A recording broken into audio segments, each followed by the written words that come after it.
अस्सलाम वालेकुम dear students and followers. आज की इस वीडियो में हम लोग अपने प्रीवियस जो लेक्चर का जिसका इजहार कर रहे थे कि जी पार्लियामेंट्री सिस्टम ऑफ गवर्नमेंट के बारे में, पार्लियामेंट्री सिस्टम इन पाकिस्तान के बारे में हम बात करेंगे और किस तरह से पाकिस्तान की पार्लियामेंट इस वक्त एग्जिस्ट कर रही है और पर्टिकुलरली हमारी आज की डिस्कशन का जो अगेन ऑब्जेक्ट है वो स्क्रीनिंग स्टूडेंट्स के हवाले से है कि जो स्टूडेंट्स स्क्रीनिंग की तैयारी कर रहे हैं स्क्रीनिंग एग्ज़ाम की, उनको बताया जाए सब्जेक्टिव अप्रोच के लिहाज से कि जो पार्लियामेंट्री सिस्टम इन पाकिस्तान चल कैसे रहा है।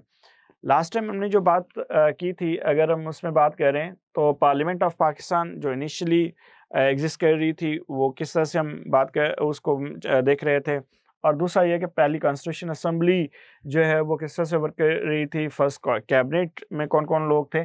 आज जो हम बात करने वाले हैं वो कैबिनेट पीटीआई की गवर्नमेंट की एग्जिस्टिंग कैबिनेट के बारे में बात करेंगे और उस सेंस में जो कंपोजिशन है उनकी सेनेट और असेंबली के अंदर, उनके ऊपर हम बात करने वाले हैं। तो ये लिहाजा हमारी उस सीरीज़ का सेकंड लेक्चर है और इस सेंस में आप होपफुली आप इसके बारे में जान के आप लोगों को काफ़ी नॉलेज मिलेगा और उस सेंस में आप अपनी जो ऑब्जेक्टिव है उसको अच्छे से तैयार कर पाएँगे। इस वक़्त कैबिनेट मेंबर्स हमारे जो हमारे पास हैं पीटीआई की गवर्नमेंट में वो 32 हैं और ऑलमोस्ट 4 एडवाइज़र हैं और 15 special assistant to prime minister साहब जो हैं वो एंगेज हो रहे हैं। तो इस हवाले से अगर हम देखें तो हमारे पास 36 ऑलमोस्ट कैबिनेट मेंबर बनते हैं, एडवाइज़र प्लस मिनिस्टर और 15 असिस्टेंट जो हैं वो इनके अलावा हैं। और मौजूदा गवर्नमेंट अलायंस में है। अलायंस का मतलब है कि मुख्तलिफ पॉलिटिकल पार्टीज़ छोटी-बड़ी मिल के गवर्नमेंट चला रही हैं। कोई यूनिफ़ॉर्म अप्रोच एक पॉलिटिकल पार्टी के लिहाज से नहीं है या फिर हम यूनिपार्टी बेस्ड गवर्नमेंट एग्ज़िस्ट नहीं कर रही इस सेंस में पाकिस्तान के अंदर। अब पीटीआई बड़ी जमात है और उसके साथ जो अलायंस में जमातें हैं वो एमक्यूएम पी है। एमक्यूएम एक लंदन, एक एमक्यूएम पाकिस्तान और बीएपी है, जीडीए है और अवामी मुस्लिम लीग है और पीएमएलक्यू है और जमहूरी वतन पार्टी है। तो ये ऑलमोस्ट जो है वो 6 अलायंसेस ऑफ पॉलिटिकल पार्टीज़ का की गवर्नमेंट है और सातवीं जो है वो पीटीआई की गवर्नमेंट को हम देखते हैं, पीटीआई की पार्टी को देखते हैं। इस वक़्त गवर्नमेंट का जो अलायंस हमें नज़र आ रहा है असेंबलीज़ के अंदर, जैसे कि मैंने लास्ट टाइम हमने आपको बात की कि पार्लियामेंट हमारी 2 हाउसेज़ पे मुश्तमिल है, एक नेशनल असेंबली है और एक सेनेट में है। तो पहले हम देखते हैं कि सेनेट में इस वक़्त गवर्नमेंट की पोज़ीशन क्या है? गवर्नमेंट की पोज़ीशन इस वक़्त सेनेट में ऑलमोस्ट 49% है, लेकिन फाटा का मर्जर होने से केपीके में तो इनके पास ऑलमोस्ट 3 मेंबर्स और लूज़ हुए हैं। तो इस वक़्त 46 आउट ऑफ 100 गवर्नमेंट की पोजीशन बन रही है सेनेट के अंदर। तो लिहाजा जब सेनेट के इलेक्शन और मर्जर से पहले की हम बात करें और सेनेट के रिसेंटली जो इलेक्शन हुए हैं इनसे, तो 49% इनके पास जो जो प्रेजेंटेशन थी सेनेट के अंदर एग्जिस्ट कर रही थी और नेशनल असेंबली के अंदर इनके पास जो प्रेजेंटेशन है यानी कि वो 52% की मेजॉरिटी के साथ है। तो सेनेट में 104 सीट्स हैं, लेकिन फाटा के मर्जर की वजह से अब हमारे पास 100 सीट्स हैं, लेकिन 2024 के इलेक्शन में सेनेट में ये सीट्स और श्रिंक हो जाएंगी, वो रह जाएंगी 96। याद रहे फाटा की 8 सीटें जो सेनेट में थीं वो मर्ज होके केपीके में चली गई और इस सेंस में अगर हम देखते हैं तो ऑलमोस्ट ये जो 8 सीट्स हैं इनकी रिडक्शंस हुई हैं ऑलमोस्ट 104 से 96 पे हमारे पास इस वक्त मौजूदा तादाद है। नेशनल असेंबली में अगर हम बात करें तो 52% की पॉपुलेशन है, प्रेजेंटेशन है, 342 सीट्स हैं टोटल और 178 पीटीआई और उसके अलायंसेस जमातों के पास हैं और इस तरह से 52%। और अगला जो इलेक्शन होने वाला है उसके अंदर ये सीटें रिड्यूस हो चुकी हैं, ऑलमोस्ट 6 सीट्स कम हुई हैं, 336 सीट्स जो हैं वो होंगी अगले इलेक्शन में जो 2023 के अंदर होने वाला है। तो इस वक्त मौजूदा पार्लियामेंट में 100 सीट्स हैं सेनेट की और सैंक्शन सीट्स जो हैं, अप्रूव्ड सीट जो है वो 104 हैं। फाटा के मर्जर की वजह से इस वक्त 100 सीट्स हैं और अगला जो इलेक्शन होगा, क्योंकि सेनेट का इलेक्शन हर 3 साल के बाद होता है और सेनेटर की जो टेन्योर है वो 6 इयर्स होती है। तो 6 इयर्स के इस सेनेट के टेन्योर में 50% सेनेटर जो है एवरी 3 इयर्स के बाद रिटायर होते हैं और बाकी जो बच जाते हैं वो अगले 3 इयर्स के टेन्योर तक जो है वो भी रिटायर हो जाते हैं। तो एक सेनेटर मैक्सिमम 6 इयर्स तक अपनी एक टेन्योर को एन्जॉय कर सकता है और इनके रिटायरमेंट की जो सूरत-हाल है वो भी बड़ी इंटरेस्टेड होती है। या तो डिसाइडेड होते हैं जिन्होंने 6 इयर्स टेन्योर पूरा कर लिया या फिर ऐसा होता है कि उनके कुरानंदाज़ी के थ्रू उनके नाम निकाले जाते हैं कि इस 3 इयर्स के टेन्योर में किसने रिटायर होना होता है। Any how that is another process और उसके लिए मेरे ख़्याल में ये मौज़ू नहीं है जिस पे हम बात करने जा रहे हैं। हम सिर्फ़ ये देख रहे हैं कि सेनेट का टेन्योर 6 ईयर का है, नेशनल असेंबली का टेन्योर 5 इयर्स का है। सेनेट के इस 6 ईयर के टेन्योर में हाफ़ सेनेटर जो है वो 3 इयर्स के बाद और अगले नेक्स्ट हाफ़ जो है वो अगले 3 इयर्स के बाद रिटायर होने होते हैं और सेनेट की इस वक़्त सीट जो है वो 100 है, लेकिन अगले जो 2024 में मार्च 2024 में जो इलेक्शन होंगे, उस वक़्त जो सीट होंगी वो 96 होंगी, एक बात और सैंक्शन सीट्स जो हैं सेनेट में वो 104 हैं। 15th पार्लियामेंट जो हिस्ट्री की इस वक़्त चल रही है और जो हम बात कर चुके हैं सेनेट की असेंबली जो स्टार्ट हुई थी 1973 से हुई थी। 1973 के कानून में अपर हाउस जो है उसकी अप्रूवल हुई बाईकैमरल लेजिस्लेचर की सूरत में। उससे पहले सेनेट के इलेक्शन या सेनेट के एग्जिस्टेंस नहीं होता था बिफोर 1973 में और न्यू सेशन जो सेनेट का रिसेंटली स्टार्ट हुआ है वो 12 मार्च 2021 का है। इस वक्त 2 सेशन सेनेट के चल रहे हैं। एक 2018 मार्च 2018 के हैं और एक मार्च 2021 के हैं और अगला जो सेशन आएगा वो मार्च 2024 में आएगा, यानी कि हर 3 साल के इंटरवल से इन चीज़ों को देखा जाता है।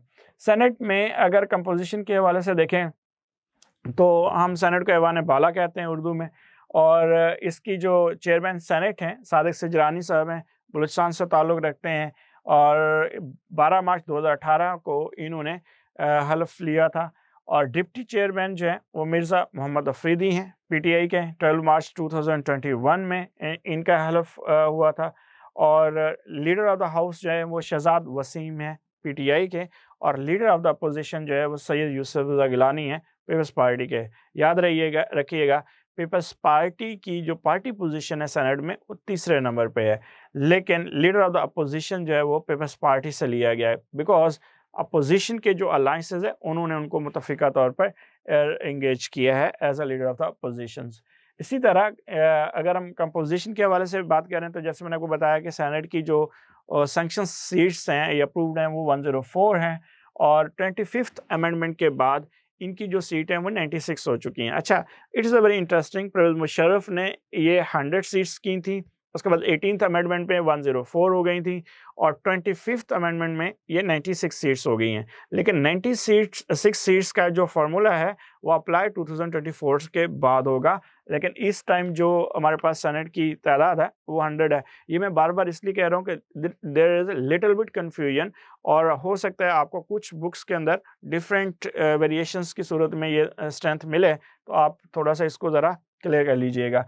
हर प्रोविंस से यानी 4 प्रोविंसेस की रिप्रेजेंटेशन है सेनेट में, हर प्रोविंसेस से 23 मेंबर्स हैं और इस तरह से 92 सीट्स इनकी बनती हैं।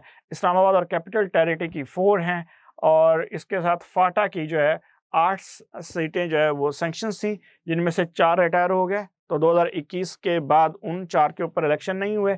अब उन 8 में से 4 इस वक़्त जो है वो सेनेटर हैं, सेनेट के अंदर फाटा के उस बेस पे, तो लिहाज़ा इसकी वजह से 100 हैं और जब 2024 में आएगा तो ये 4 सीट्स भी हट जाएँगी, तो 96 जो है वो फिगर हमारे पास पूरा हो जाएगा।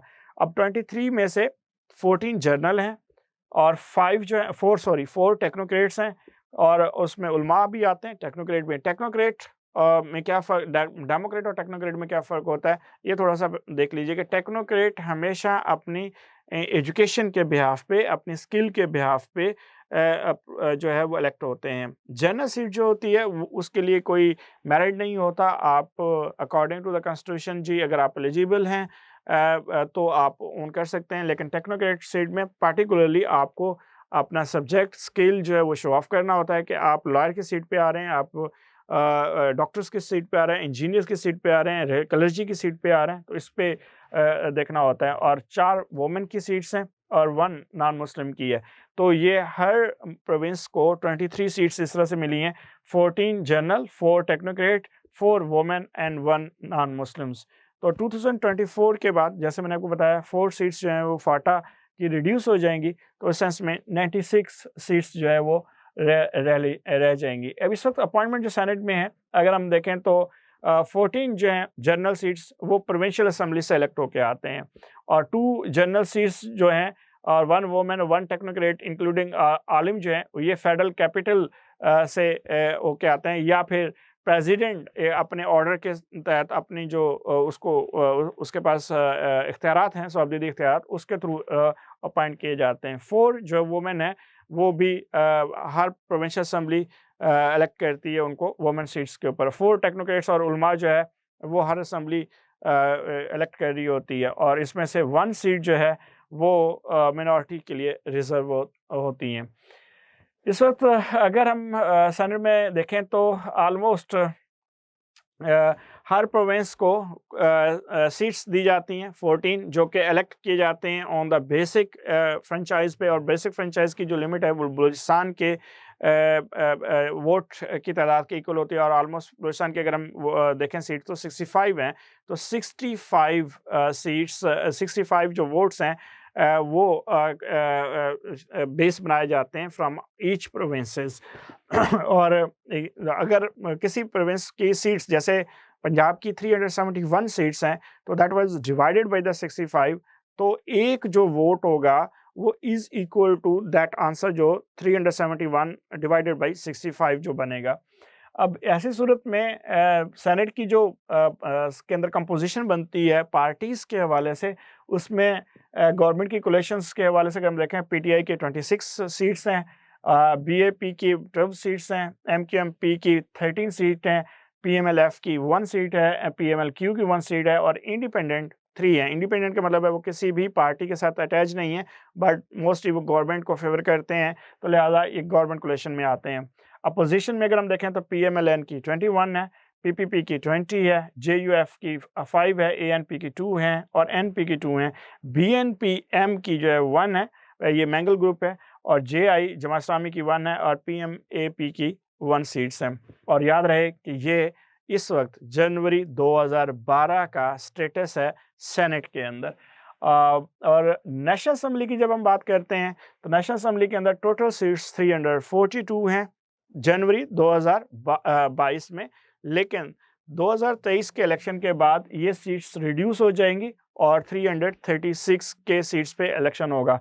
अब इस सेंस में बलूचिस्तान की जो सीट्स आती हैं पर्टिकुलरली इसके अंदर नेशनल असेंबली की 14 जनरल सीट्स हैं, जहाँ पे जनरल इलेक्शन होते हैं, डायरेक्ट डेमोक्रेसी एक्सरसाइज होती है, और हम लोग अपने रिप्रेजेंटेटिव को वोट दे रहे होते हैं। 3 वुमेन सीट्स हैं जो पार्टी रेशो के हिसाब से, जितनी पार्टी सीट्स जनरल सीट्स जीतती हैं उसके रेशो के हिसाब से उनको दी जाती हैं, और इस तरह से 17 सीट्स जो हैं बलूचिस्तान की इस वक्त नेशनल असेंबली में है।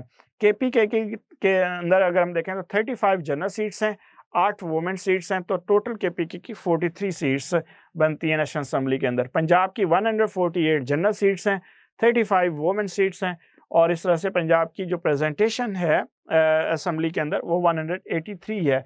सिंध की 61 जनरल सीट्स हैं, 14 वुमेन सीट्स हैं, और ऑलमोस्ट 75 सीट्स इनकी सिंध की बनती है। फेडरल की 2 सीट्स हैं और फाटा की 12 सीट्स हैं, जो कि रिड्यूस होके 8 की हैं, और वो 8 मर्ज कर दी हैं केपीके से। तो केपीके की जो 35 जनरल सीट्स हैं उसमें से 8 जो है वो एडिशन हो चुका है। नॉन मुस्लिम की ओवरऑल 10 सीट्स हैं जो कि through out the Pakistan engage की जाती हैं। इस सेंस में फाटा के मर्जे के बाद जो पोजीशन बनती है नेशनल असेंबली के अंदर वो कुछ यूँ बनती है कि बलूचिस्तान की 16 सीट्स 2 सीट्स इंक्रीज हुई हैं on the behalf of the census of 2017 population base, और 4 वुमेन सीटें हैं। तो इस वक्त बलूचिस्तान की जो 2023 का इलेक्शन आएगा उस वक्त उसकी 20 सीट्स होंगी। केपीके की 45 जनरल सीट्स जो फाटा की इनके अंदर मर्ज हुई, 10 वुमेन सीट्स रखेंगी, 55 हैं। तो बलूचिस्तान और केपीके की सीट अगले इलेक्शन में as compare to this house जो है वो इनहेंस हो जाएंगी। पंजाब की सीट्स जो हैं वो कम हुई हैं फॉर 141 जनरल सीट्स हैं, 32 वुमेन सीट्स हैं। सिंध की सेम रही हैं, 61 जनरल सीट्स हैं, 14 वुमेन सीट्स हैं, 75, और फेडरल की 3 सीट्स हैं, और जबकि नॉन मुस्लिम की सीट्स को एज इट इज़ रखा गया है। इस सेंस में अगर हम इस वक्त कंपोजिशन देखें नेशनल असम्बली की, तो हमारे पास नेशनल असम्बली जो कि लोअर हाउस जाना जाता है या ऐवान ज़री हम उर्दू में उसे कहते हैं, उनके स्पीकर हैं असद कैसर साहब जो कि पीटीआई से ताल्लुक़ रखते हैं। डिप्टी स्पीकर हैं कासिम सूरी साहब, ये भी पीटीआई से ताल्लुक़ रखते हैं। और लीडर ऑफ द हाउस जो है वो everyone knows about the prime minister साहब हैं, इमरान खान साहब। और लीडर ऑफ द अपोजिशन जो है वो शहबाज शरीफ साहब हैं, पाकिस्तान मुस्लिम लीग नून ग्रुप से जिनका ताल्लुक़ है। और इस सेंस में पॉलिटिकल अलायंस की अगर हम बात करें नेशनल असम्बली में, तो पीटीआई की 156 सीट्स हैं, एमक्यूएम की पाकिस्तान एमक्यूएम की 7 सीट्स हैं, एएम की 1 सीट है, पीएमएलक्यू की 5 सीट्स हैं, जीडीए के 3 हैं, बीएपी की 5 हैं, जेडब्ल्यूपी की 1 है, और इंडिपेंडेंट 2 हैं। और ये सारे लोग अलायंस में हैं, गवर्नमेंट के अलायंस में, जिसमें 178 सीट्स जो हैं वो ऑलमोस्ट गवर्नमेंट के पास एग्जिस्ट करती हैं, और 52% जो है मेजॉरिटी के साथ ये गवर्नमेंट इंगेज हो रही है। अगर हम अपोजिशंस बेंचेस में देखें, तो पाकिस्तान मुस्लिम लीग नून की 84 सीट्स हैं, पीपल्स पार्टी की 56 हैं, और एमएमए की 15 हैं, और बीएनपी-एम के मैंगल ग्रुप की 4 सीट्स हैं, और इंडिपेंडेंस 2 हैं, जो कि opposite to the government opposition benches में अपोजिशंस को इंगेज करते हैं। तो इस तरह से अगर हम देखें, तो ये हमारा पार्लियामेंट का जो अपर हाउस है और लोअर हाउस है, उसके अंदर इस वक्त जनवरी 2022 की हम बात कर रहे हैं, क्योंकि अभी आप स्क्रीनिंग में जा रहे हैं फरवरी में। तो ये सिचुएशन है, और वो मैंने आपको बता दिया कि 2023 के इलेक्शन में सीट्स रिड्यूस हो रही हैं, नेशनल असम्बली की भी और सेनेट की। सेनेट का इलेक्शन जो है वो 2024 में होगा अगला, और नेशनल असम्बली का इलेक्शन जो है वो 2023 में होगा। और इन दोनों इलेक्शंस में दोनों हाउसेस की सीट्स रिड्यूस हो रही हैं, और उसका मेजर कंसर्न फाटा का मर्जर है केपीके के हवाले से, और 25th अमेंडमेंट में जो अप्रोच सेनेट के हवाले से अडॉप्ट की गई उसमें भी। और नेशनल असम्बली की जो सीट रीएलोकेट्स हुई हैं, उसमें पंजाब की सीट्स कम हुई हैं, केपीके की, और बलूचिस्तान की सीट्स बढ़ी हैं, सिंध की सीट्स सेम है, और कैपिटल की सीट्स जो है वो भी इनहेंस हुई है। तो इस तरह से ये पार्लियामेंट्री फॉर्म ऑफ गवर्नमेंट में जो हमने इन प्रीवियस 2 लेक्चर्स में डिस्कस किया, ये कि ये है क्या, और इसमें कितने हाउसेस हैं, किस तरह से इंगेज होते हैं, और कैसे जो है वो हम इनको ओन करते हैं, और इनके अंदर कंपोजिशंस किस तरह से बनती हैं। इसके बाद जो हमारा अगला लेक्चर होगा, उसमें अंदर हम प्रोविंशियल असम्बलीज़ के बारे में बात करेंगे कि प्रोविंशियल असम्बलीज़ के अंदर कितनी सीट्स हैं, और कौन-कौन सी गवर्नमेंट पॉलिटिकल पार्टी गवर्नमेंट बनाती है, और कितनी मेजॉरिटी के साथ बनाती है। बहुत शुक्रिया। अल्लाह हाफ़िज़।